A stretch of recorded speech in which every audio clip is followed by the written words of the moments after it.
Today's story is a request of my grandsons, and after watching me do the video on Eileen Spinelli's book, Somebody Loves You, Mr. Hatch, and learning about all of her other wonderful stories, he said, you have to do the one about the bumblebee named Buzz.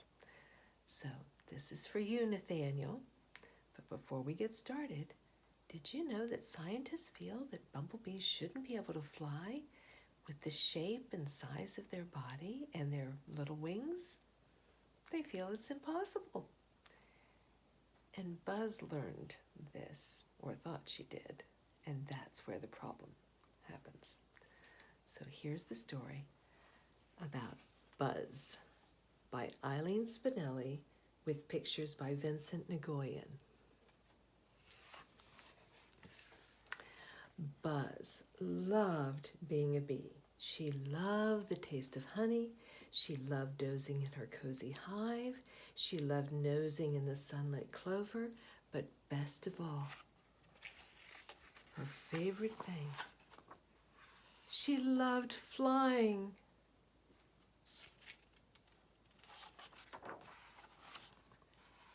Sometimes Buzz would swoop real low under the blackberry bramble where Snail lived. Do you know what a bramble is? A very prickly berry bush. And sometimes Buzz would stop to visit with Snail. Snail, who could not fly, enjoyed hearing Buzz tell about the world beyond her berry bramble. Buzz would buzz the latest. Did you know a grasshopper got sick eating too much skunk cabbage? And Mouse is off visiting her city cousin again. And then when it was just starting to get dark, sometimes just before dusk, Buzz would swoop real high to visit Old Owl in his willow tree.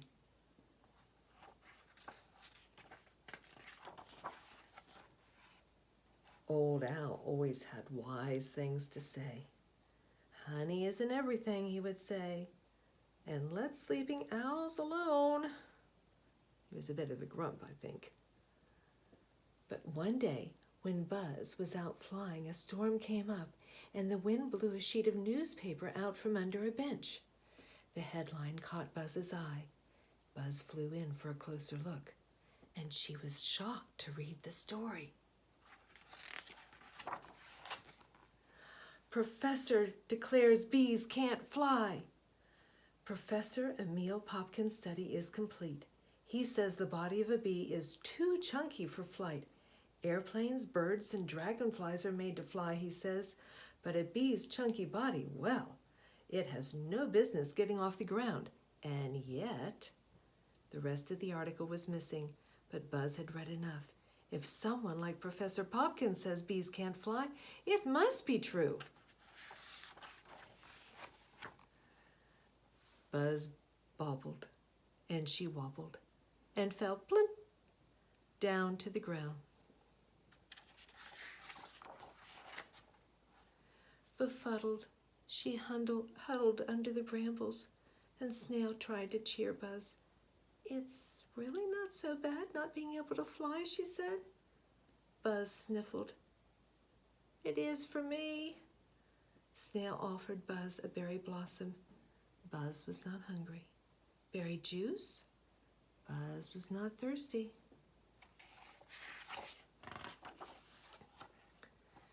Buzz sniffed the afternoon air. I smell smoke. And she peered into the woods and saw a flicker of flames. Fire, she cried. Old Owl is in there. And Old Owl was a very sound sleeper. Nothing ever woke him before dusk. Buzz had to get to her friend, and fast.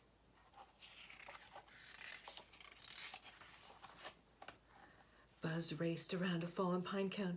She scrambled over a twig. She stumbled, she tumbled, she tripped, and she flipped. Old Owl needed her, and all she could do was run. How would she ever get up that tree? Buzz wished she had never read the professor's words. Those words thumped like her beating heart as she raced over the forest floor. Bees can't fly. Bees can't fly. Bees can't fly. I must warn Owl. I must warn Owl. I must warn Owl. And the more she thought of Old Owl, the less she thought of the professor's words, until suddenly, the milkweeds were below her, and the firelight was warm on the buzzing blur of her wings. She was actually flying. She darted into Old Owl's nest. Smoke billowed and made her drowsy. She settled woozily by her friend and buzzed as loud as she could. She held that noise until she toppled into Old Owl's ears. Will he wake? He did. Old Owl woke with a start. Fire, he cried, and swooped from the nest. He perched in the hollows of a nearby maple tree and waited. And luckily, the rain soon started. Later, when it stopped, Old Owl shook his damp feathers, and then he sneezed. Achoo! Out from his ear popped Buzz. Buzz? Said Old Owl. What are you doing in my ear? I think I saved you, said Buzz. And I can fly. Of course you can fly, said Old Owl. You're a bee. Bees fly. Yes, said Buzz. You are right. I am a bee.